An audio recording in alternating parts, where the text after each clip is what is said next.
Okay, welcome. I don't know if people are showing up yet or not. If you're here, say hello in the chat. Um, this is my first time using this particular webinar platform. So there's some of the things that I'm figuring out. And so excited to have you here. And if things don't go quite right technologically, it's going to be okay because we're going to mostly focus on what really matters, and that is the ideas that you can apply and learn. They're going to help you become more intentional. So if you're here, please tell me in the chat, who are you, what's your name, and where you're located in the world. There should be a chat function you can see off to the side. Let's see if I can start that. And then tell me where you're at. Let's see, I see Michael and Steve and Christopher are here at least. So guys, jump into the chat and say hello and tell us where you're at and where you're from. And so excited to have y'all here. And thanks for being here, for supporting this, and really what you're doing here is you're investing in yourself and your ability to grow, develop, and become the person you're meant to become. That first word that I titled the entire session we're going to be talking about today is to become an intentional engineer and create a purpose-driven life and career. And that means a lot to me. Is what we're becoming is a whole lot more important than the role that we have, the title, and how much money we make, and all those other things in our career. This is that's the stuff that's most important. So Christopher Peterson in Salt Lake, excited to have you here. Actually, you're not originally from Salt Lake. I grew up in the Salt Lake area, and now I'm in Washington State. So glad to have you. And I'll be down in that area next week, actually. So glad to have you, Christopher. Maybe like to go by Chris. I don't know. So so as we get started here, as those of you who are joining, and there are going to be more people who are going to join us, I like kind of an unofficial start. And so I want to try this out. And I just want to ask you this question and throw your answer into the chat. What's one of the best pieces of career advice you've ever received? Okay. And the reason why we do this is to make this more of a collective experience rather than just me talking at you, but all of us are co-creating an excellent experience together. So, so whether that's a friend, family member, mentor, boss, coworker, whoever that was that gave you some career advice that you kind of keep going back to and always remember, put that in the chat, right? So reflect on that for just a moment, put it in the chat. And what that does is you're helping all of us learn and make this a great experience. And, you know, you might share something that might impact someone else, and they might share something that might be really good for you. So give that a try and see if that lands. Give it just a moment for people to throw their answers in the chat here.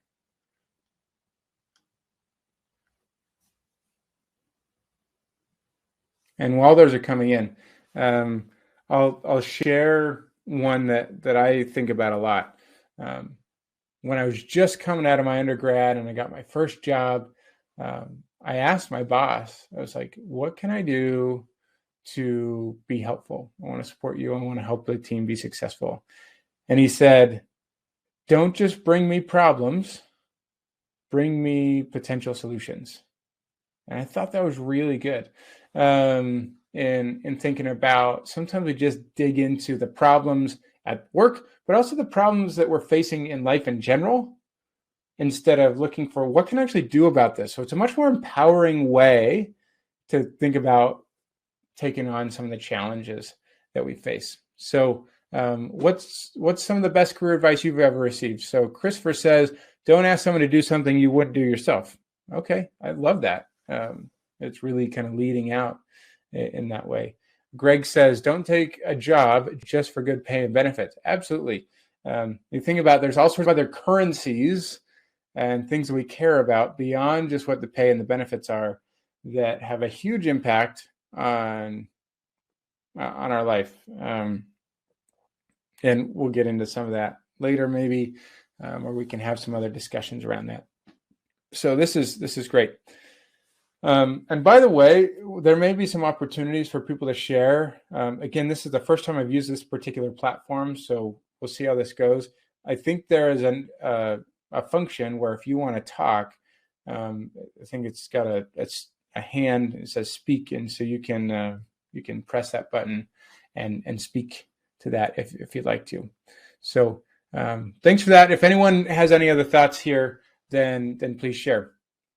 And the other thing to kind of improve and increase this to be a networking and connective experience, if anyone wants to throw their LinkedIn profile into the chat as well, please do that. What that does, it allows us to feel like we're connected. Maybe there's some people here who, I already saw a couple of people are both in the Salt Lake area, but maybe there's a few people here that can help each other, right? So you just never know, and you see people, and instead of this event, again, just being me talking at you, like there's multiple of you here, and I want you to be able to help and support each other through this experience. So throw your link in the chat, and then you can connect with each other here.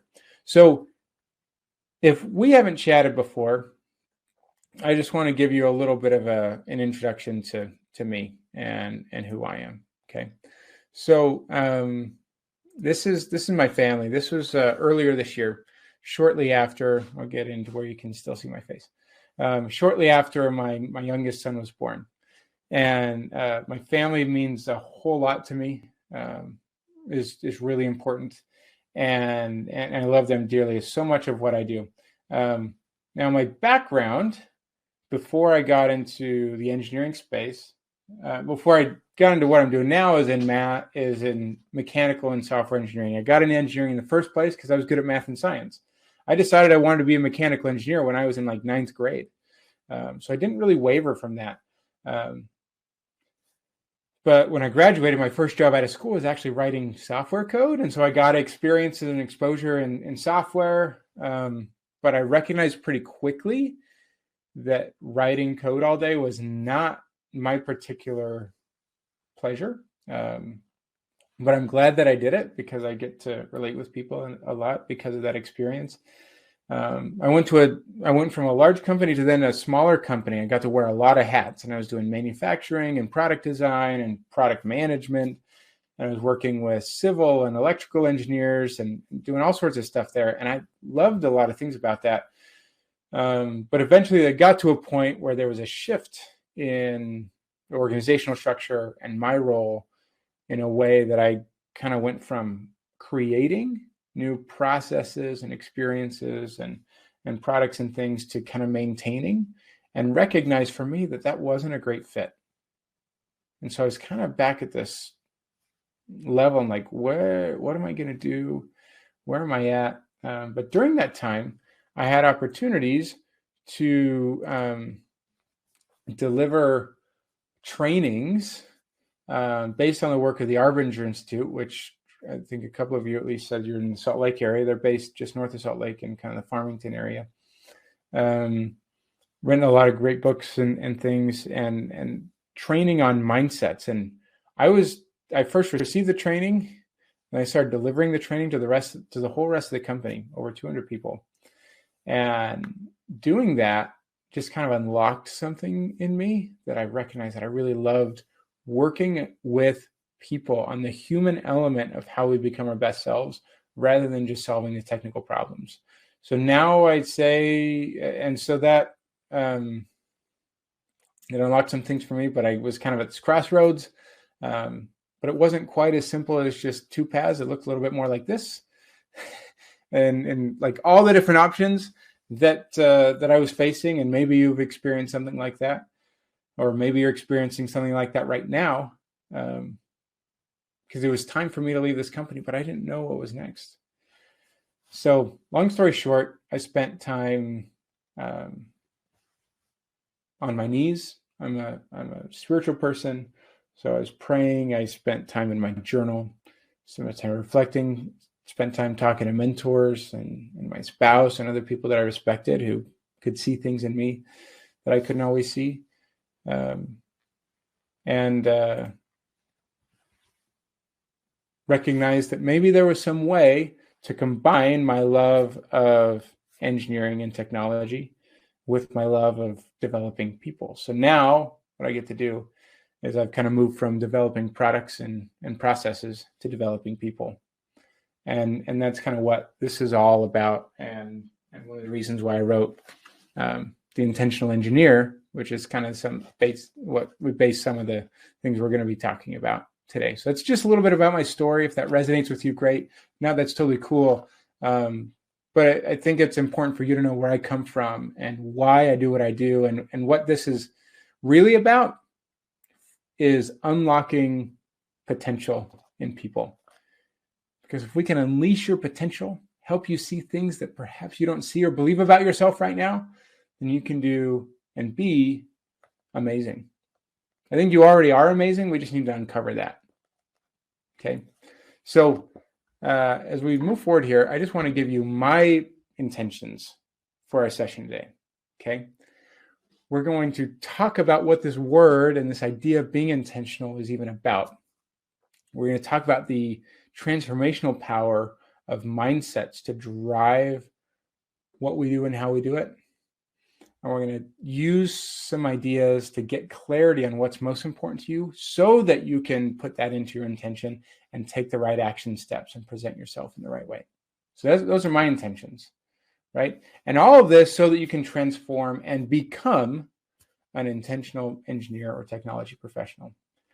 And I hope that you stay with me and co-create this experience together as we move forward. So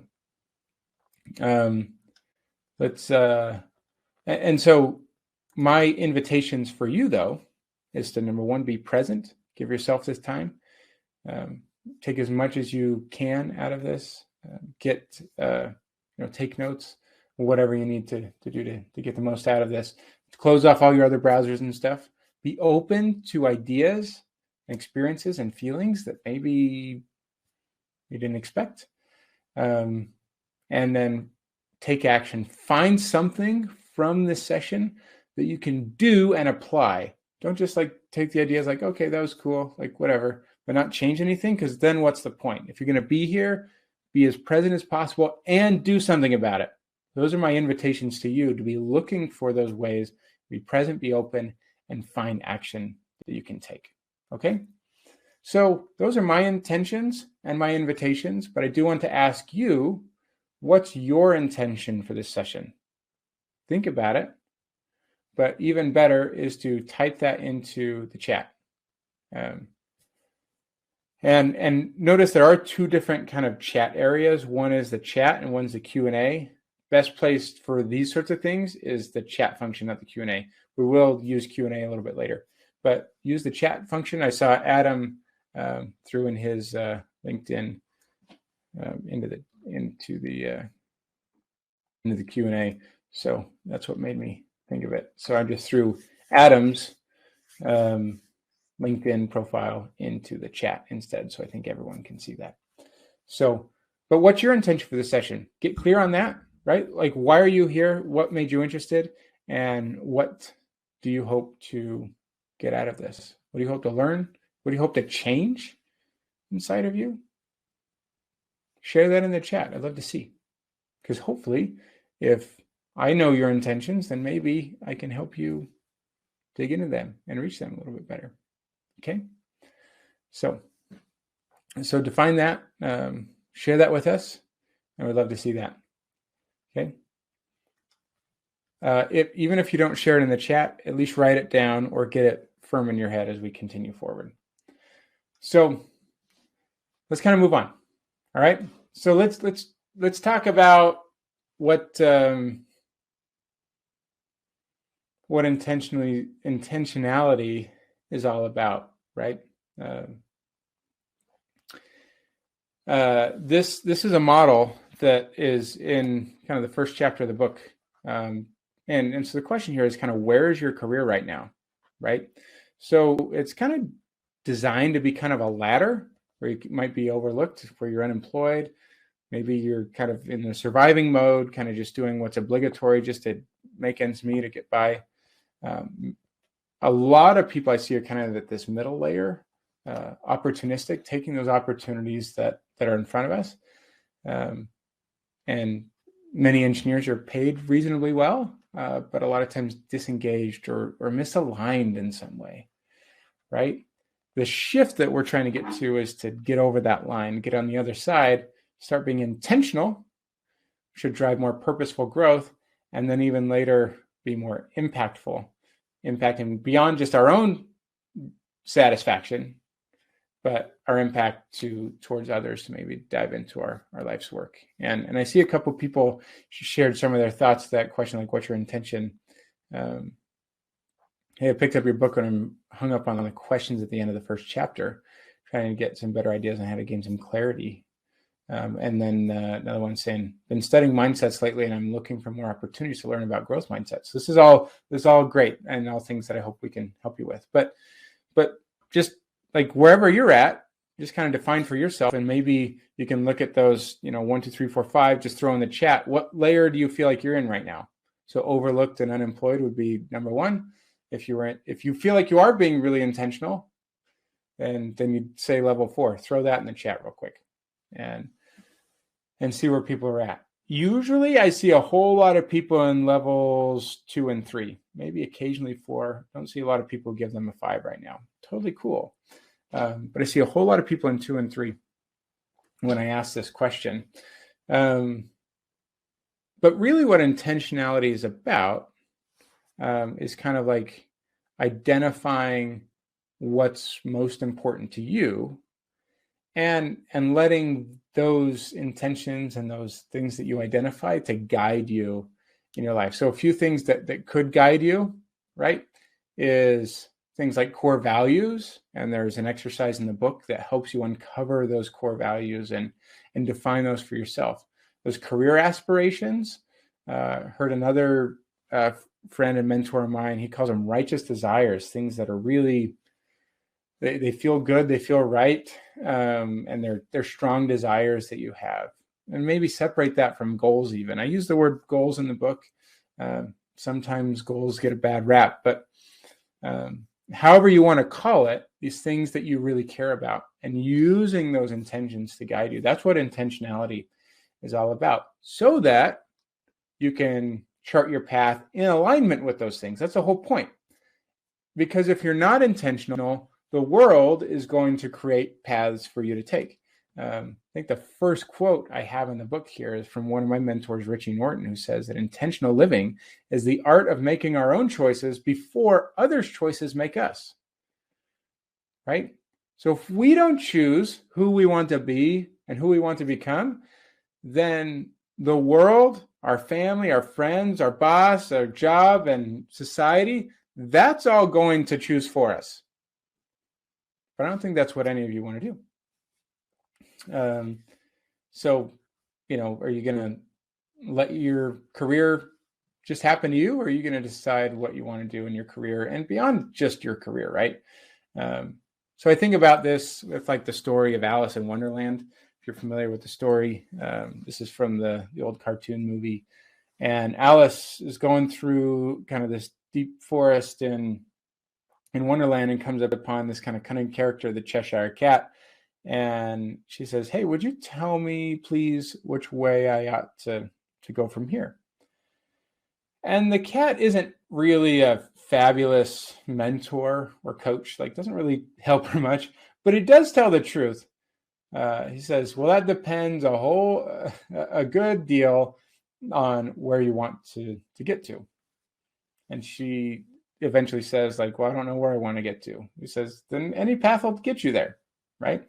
And that's kind of more of that opportunistic state, or one of the states we can have is like we just sort of take whatever path is in front of us instead of saying, where do I want to go? And then letting that choose our path. Right.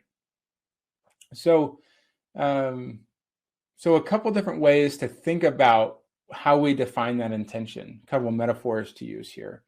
is one is thinking about as kind of North Star, right? It's this guiding light to who we want to be, where we want to get to, and the things that are really important to us. And that doesn't mean that we're going to be able to take a straight line towards it. As we sort of zigzag up and down through life, that North Star never changes. And we can keep sort of realigning ourselves. We keep recalibrating, if you will, back to it. That's one way to look at it. Another way to look at it, on the other side, that's sort of what we're drawn towards. This metaphor is thinking about like, how do we filter out things that aren't in alignment? So these are air filters, right? And that's really cool too. Like you can have boundaries, you can have constraints that guide you through this. And I was having a conversation with one of my clients yesterday and kind of felt like this idea of kind of bumpers. If you ever go bowling, like, yeah, you don't want to go outside. You want to stay in the lane, right? But if you get off track, you got a little bit of a help and support there, right? So how do you find those filters that you know are the things that you don't want at the same time, right? While also being guided by that North Star thing. So just a question for you to consider here, like what's a commitment that serves as a North Star or a filter? You can use either one that helps you chart your path forward. What's something that's really important to you that you're committed to becoming in your life and career, right? So again, share this in the chat. I want us to keep this discussion going, to reflect on this. And some of these questions I'm asking in this session and in the book, they're big questions, right? But they're really important ones that can help us move through this process. So what's something that you're really committed to, want to move towards, or you definitely know that you don't want? It can be as a filter that guides your decisions and your actions. So just reflect on that and share it in the chat if you feel comfortable with that. And even if you don't feel comfortable with it, I'd say share it anyway, because we need to get out of our comfort zones. So a couple of the challenges as we make these, we set these intentions, we make these decisions of who we're trying to become, is or things we want to try, we face uncertainty. Uncertainty is huge. It's so powerful. And it drives us to fear, and it can be really hard. And it's so powerful. In this quote that I'm sharing here from a psychologist by the name of Virginia Satir, I've really just kind of latched onto, because it's trying to help me, and hopefully anyone that I share it with, kind of look at uncertainty as a reality. And when I kind of give into the uncertainty, it's not helpful. It says most people prefer the certainty of misery to the misery of uncertainty, right? I'd rather stay in what I know, even if I know that it doesn't serve me, even if I know it's not aligned with what I really care about, rather than stepping out of my comfort zone, trying something new, because it's uncertain. I don't know that it's going to work out, right? There's no crystal ball that exists out there that can tell you if you take this path or that path, this is how they're going to work out.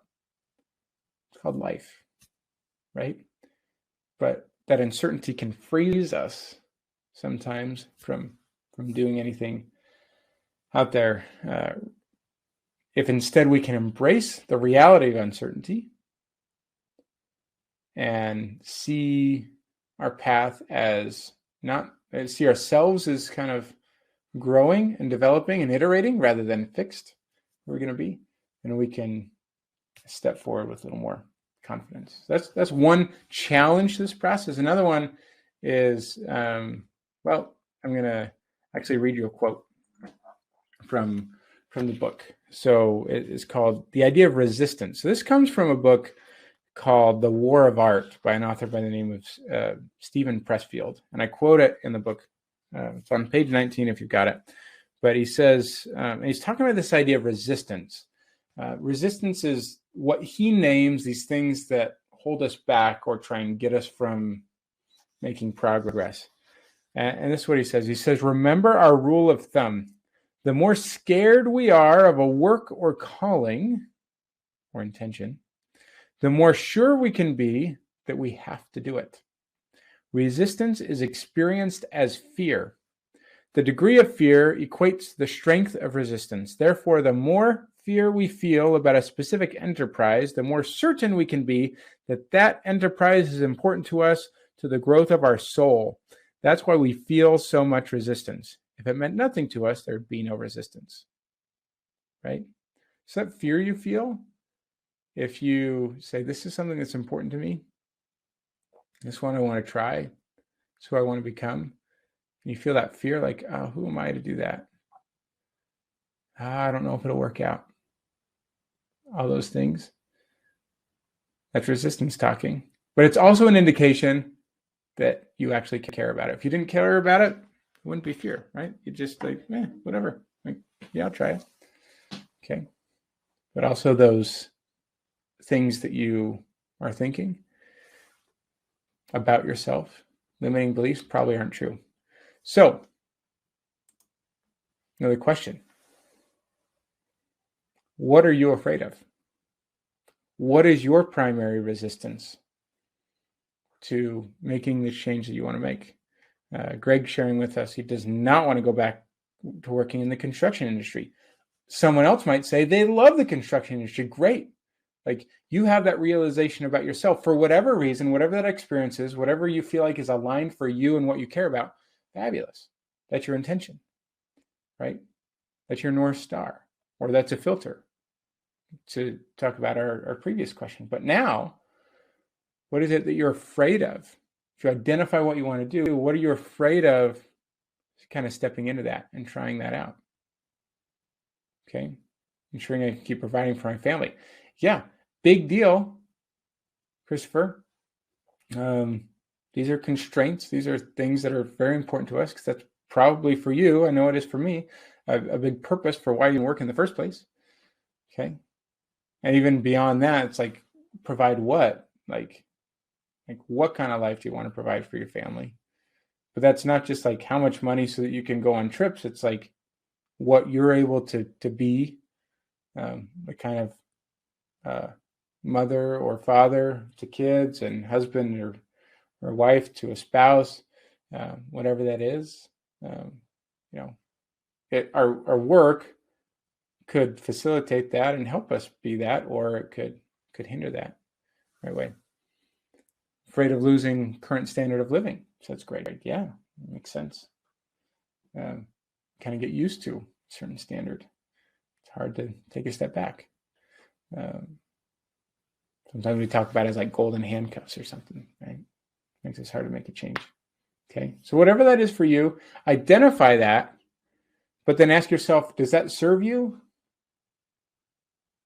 Does the belief serve you? Or can that fear be an indication that it's something that you really care about? Like, I don't know. See what's useful. Like, and that's sort of a nice little lens to see, like, hey, is what I'm feeling useful, or is it not useful for how I'm thinking about life? Okay. Okay. So with that, I want to move on to this idea of those beliefs, those things we think about ourselves, and mindsets that we have, and how powerful they are. They drive who we become and how we act and how we show up in the world. I like this thing that mindsets drive behavior, and our behavior drives our results. It looks a little bit like this. Okay. So we've got a couple things here at the top. Let's see if I can point at them. So right now you're getting a level of current results, right? But maybe there's a change you want to make. You want some new results. You want a different outcome. You want a different income, a different role. You want to change something else in your life, right? But our current mindset drives our current behaviors and actions, which drives our current results. But like, hey, we've got a new goal here, right? New set of results we want to dig into. And all too often, our approach is to first say, what do I need to do differently? So we look at what are the actions and behaviors that need to change. Let's shift those. We don't think about what we're thinking about in that situation. We don't think about our mindsets. Often we just prescribe new things we need to do. But it doesn't change who we are. And so what happens is that these action and behaviors get just pushed right back to where they were before. Okay? But if instead we can shift our mindsets first, or at least along with our actions and behaviors, then we become that new person. Our mindsets fuel our actions and behaviors, and results are just inevitable to follow. Okay. And this is much more sustainable. So this process is this process of becoming the person that we want to be, and that adjusts our actions, which determines our results. So a couple mindsets that I'm big on, and this one's pretty commonly known, the fixed versus the growth mindset. Okay. This comes from the research of Carol Dweck and others. Wrote Mindset, the Psychology of Success, I believe is the book that comes from. But a fixed mindset essentially suggests that I can't change and no one else can either. Like, who I am is who I'm always going to be. These are my traits. These are my skills. These are my abilities. These are my strengths. These are my weaknesses. None of that's really going to change much. And I'm just going to stay like this, right? And so if there's something that's hard for me, it's probably always going to be hard. And so why bother trying to change and develop? Okay. Whereas the growth mindset, well, you just sit in that feeling, right? Those thoughts and those ideas. Do those help you in any way? They might feel for a second like they're trying to protect you, but they're not actually helpful, right? So again, the kind of filter of what's helpful, what's unhelpful. Fixed mindset is completely unhelpful in my opinion. And all those things are flat out lies. Whereas a growth mindset says that I can change and others can change too. There's something I want to try. I can learn and grow if I put that effort into it, right? I may not be as naturally inclined as someone towards something, right? Someone who's 5'5" probably isn't going to make it in the NBA. That's fine. But I can grow compared to where I'm at today, right? So if I want to learn a new skill, grow in an existing skill, if I want to develop my capacities in some way, absolutely I can. And so can you, right? If there's a shift I want to make in my career to a different industry, a different type of role, whatever that is, you could be successful there. And if you look at the evidence of your life, you can probably recognize how true that is because you've done that over and over again. You are a different person than you were a few years ago and a few years before that, right? You have grown in your capacities and skills. You have changed in significant ways, but sometimes we forget that, right? So embracing this growth mindset and really believing that that's true about ourselves changes, and this is helpful. It is empowering because we take different sorts of actions. Okay, so that's one mindset that I'm big on. The other one, I share a lot in the book, and I care about. This is where the first kind of foray into mindsets for me. I was talking about the Arbinger Institute earlier. It's the inward versus the outward mindset. This is the one that's most about how we relate with other people. An inward mindset suggests when I have an inward mindset, I see other people, as objects. I see them as objects that I can use to accomplish what I want to accomplish. I see them as obstacles in my way, or I see them as irrelevant, like I just don't care about them. Okay. Again, helpful or unhelpful? Pretty darn unhelpful, because it's not true, because we're not valuing other humans, and we're either putting ourselves below others, or we're putting ourselves above other people, right? And it certainly doesn't improve collaboration. It certainly doesn't improve my approach to showcasing that I care about what others are trying to accomplish, right? You think about it in the context of a career shift or whatever. Like if people think about you're all in it for themselves, why would they want to hire you, right? Instead, when we have an outward mindset, instead of seeing people as objects, we see people as people that matter like we matter. So to use the example of a career shift, you go into a job interview and you're taking the approach of, I see that they have things that they're trying to accomplish. They have goals and objectives and a reason why this role is even available in the first place. And I recognize ways that I can contribute to them. And I want to present myself in this interview in a way that helps them see that I can help them succeed. This isn't about me telling them how cool I am or not believing in myself. This is about giving them the best information to make the best decision. When I'm outward, I consider others' needs and challenges in making my decisions so we can be more collaborative. So I'm not being siloed and isolated, right? So which one's more helpful and empowering? Outward mindset, absolutely. So just kind of a question here. So we've had this discussion. And again, share in the chat if you can. Is there something you can do or a way that you can improve how you can better see people as people in your life? Can you identify someone right now that perhaps you're turning into an object? Maybe you see them as just someone that you can use to accomplish something that you care about. Maybe you see someone as an obstacle in your way. They're just a problem in your life. That's all you see them as right now. Maybe you see someone else that's just irrelevant. You don't care. They're there, but just ignore them. Okay. What can you do with those people to better see them as people and kind of put yourself in their shoes, in their lives, in their minds, in their hearts, and think, what do they really care about? And is there something I can do to help them?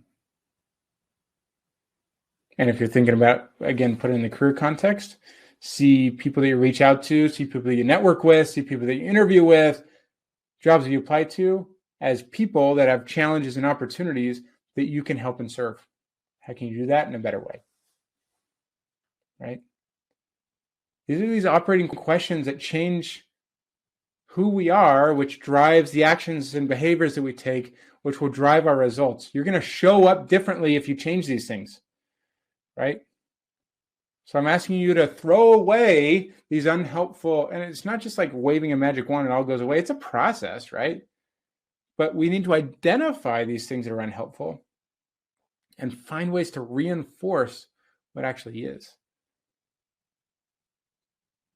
Okay. So, yeah, let's dive into this a little bit more. Okay.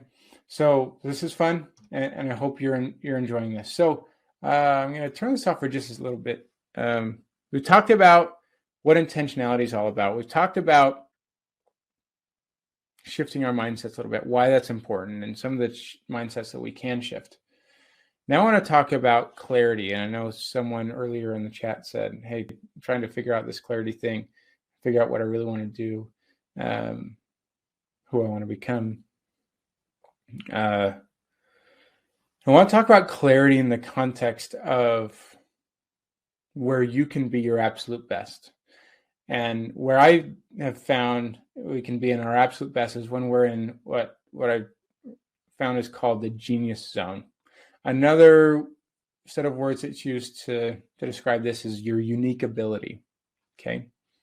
Essentially what this is describing how you show up, and what is it that you're doing or what's the situation or the environment around that gets you in your best state so that you can deliver the best value and be satisfied and enjoy what you're doing. So a couple different ways to look at this. So one is through the concept of flow. Okay.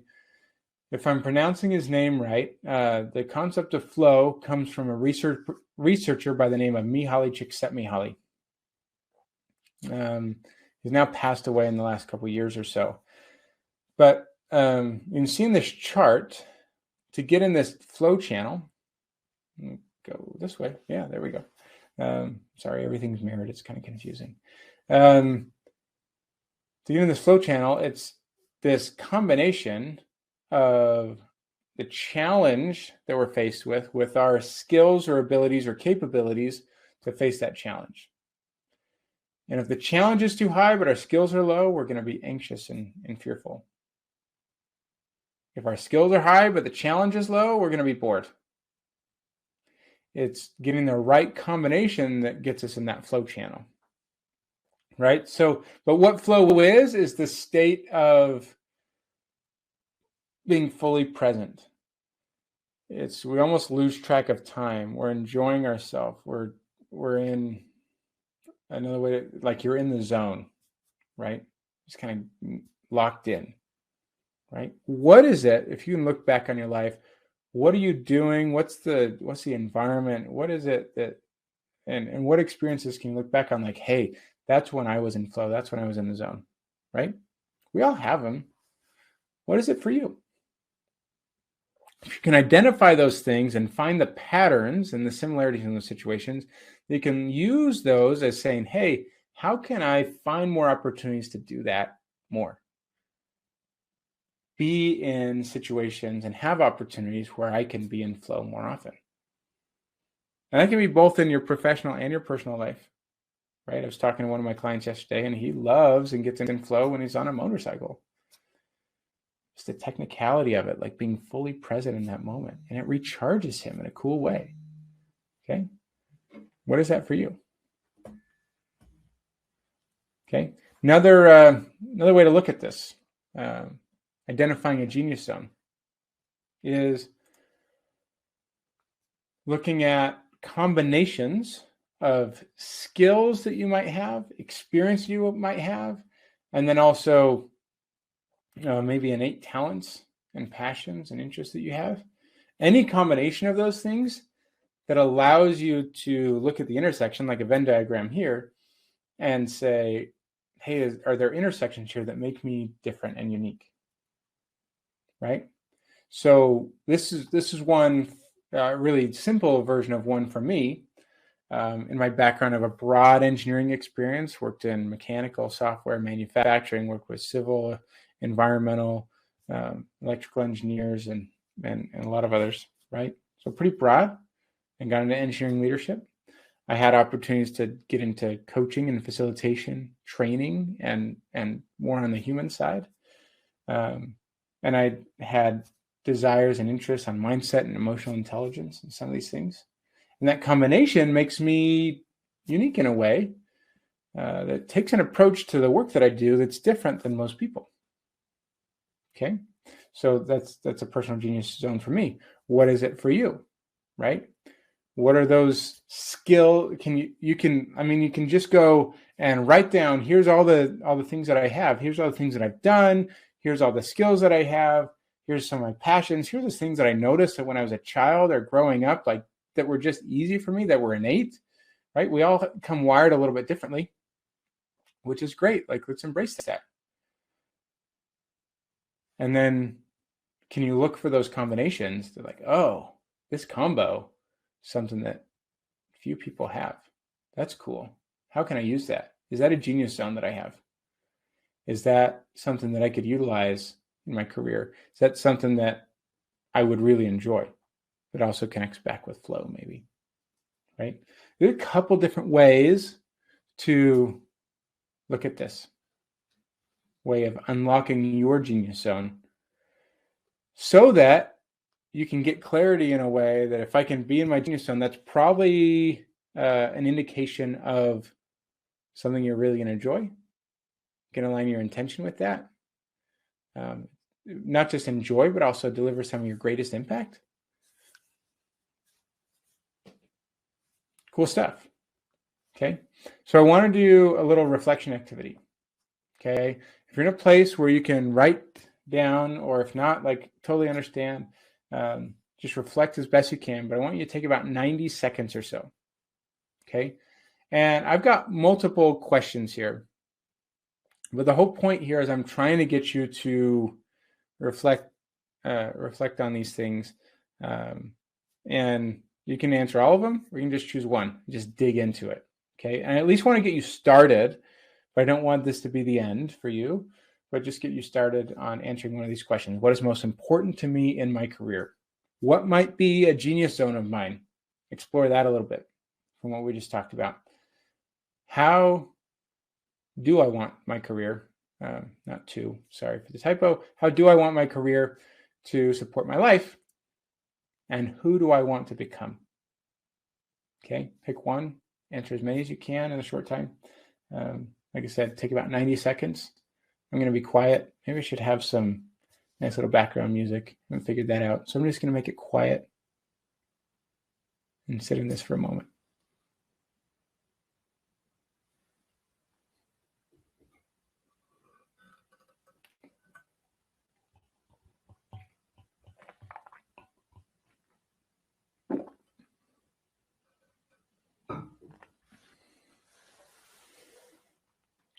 Hopefully you've got a journal out or a notebook or something. I'm a big fan of journaling. If you've got the book, you're going to be in your journal a lot.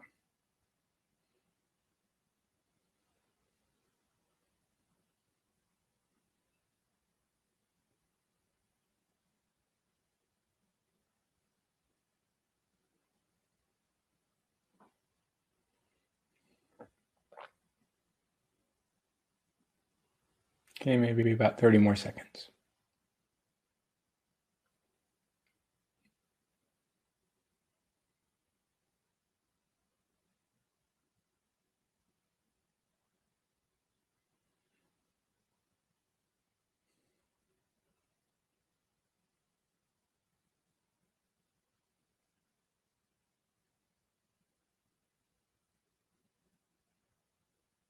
All right.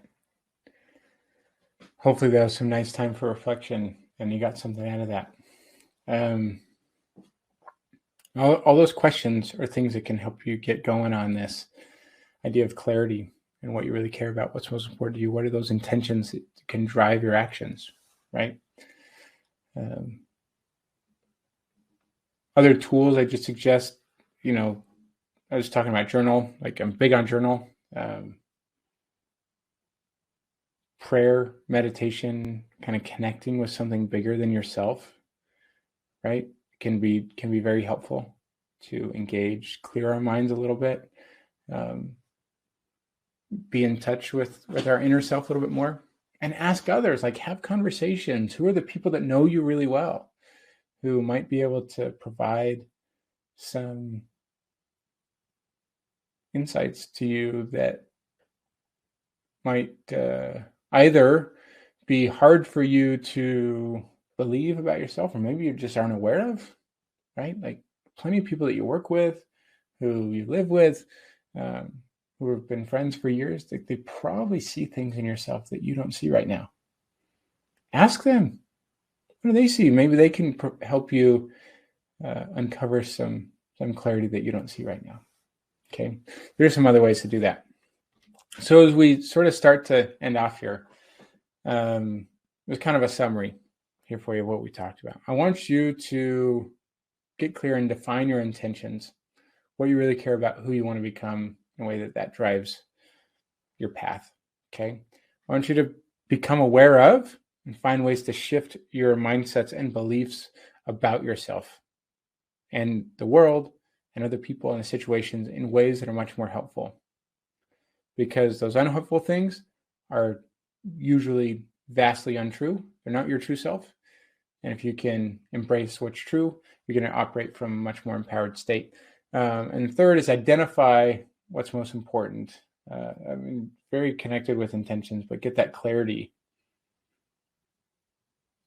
which is an iterative process. It's not like you're going to, take some moments, one time in a journal and everything's going to be laid out for you for the rest of your life. But this is an iterative process. It's constant. Okay. So at least for today, I want you to just sort of define an intention for after this session. I invited you to take some action earlier. Here's a way to do that, to define, hey, I will, after this session, after what we've talked about, what you've been thinking about, which is more important than anything I've said, I want you to kind of finish at least one of these sentences. If you can, put it in the chat. I will blank. That's the action. I believe blank. Maybe there's a belief about yourself that shifted. Or I am blank. Maybe there's a statement or realization of yourself, of who you actually are, that has shifted.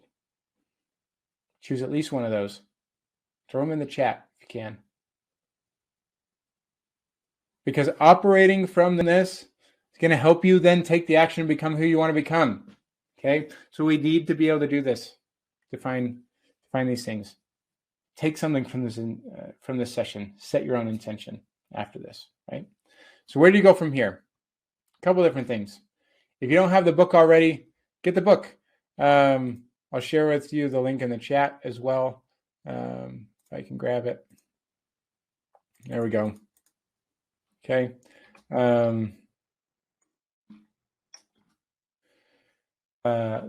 to the book. And if you aren't aware, the book, physical, or there's a Kindle version as well, comes with a free digital workbook that takes the ideas of the book and puts them into action.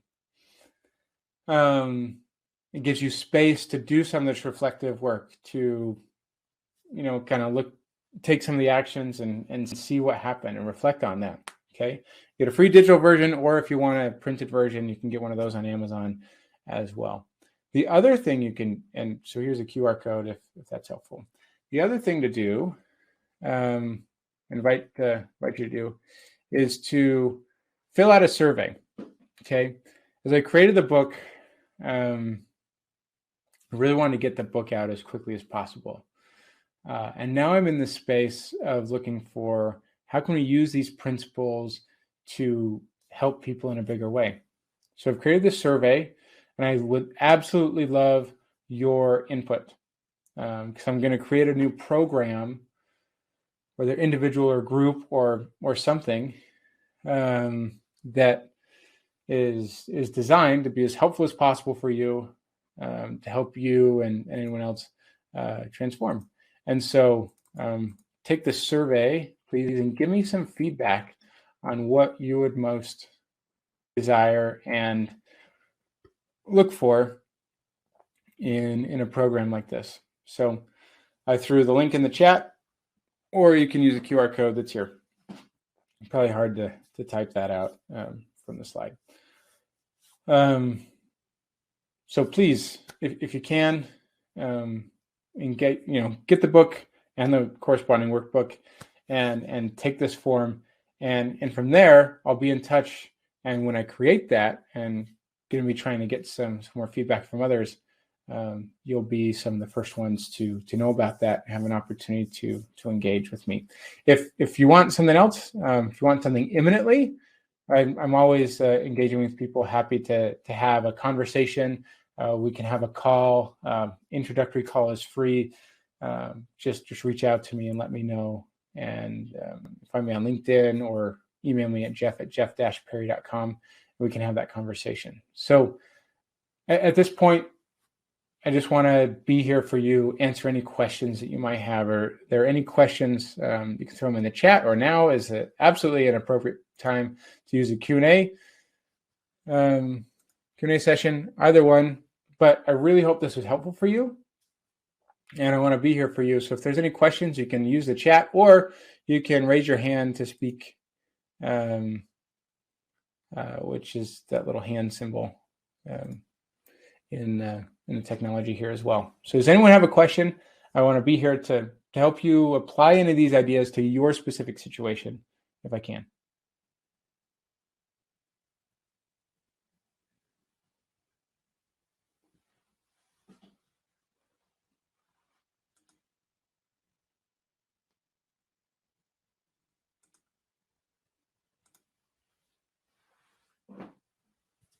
And if not, it's totally cool. I just want to be able to be here and provide any support for you if I can be helpful. So give it a few more seconds. Someone has a question. I know it always feels weird to ask a question at the end of a session like this, but hey, this is free coaching.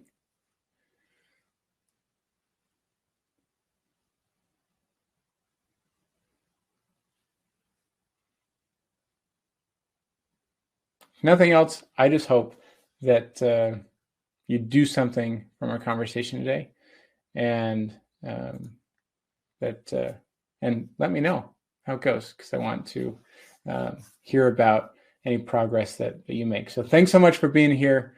I really appreciate it, and I hope to connect with you and chat with you and hear of your successes and transformations as you move forward. So thanks so much for being here, and I hope you all have a fabulous night and a fabulous rest of your week. Take care.